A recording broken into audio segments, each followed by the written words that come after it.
Piero Ruzzante, consigliere regionale del Partito Democratico. A Padova si è appena conclusa la festa futura, la festa del Partito Democratico, una festa che è servita probabilmente anche a cercare di fare un po' di chiarezza sulla corsa alle regionali. Chiaramente da parte del centrodestra sembra ormai confermata la candidatura di Zaia. Nel Partito Democratico che aria tira, che nomi circolano?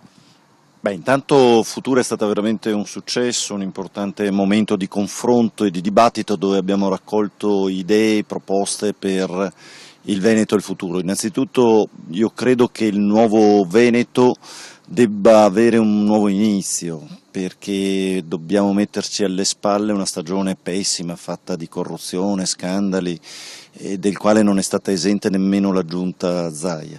Per quel che riguarda il Partito Democratico sceglieremo il candidato per le prossime regionali attraverso il meccanismo delle primarie, faremo delle primarie aperte a tutte le forze della coalizione ma anche alle liste civiche, perché crediamo che ci debba essere un grande progetto di trasformazione e di cambiamento del Veneto.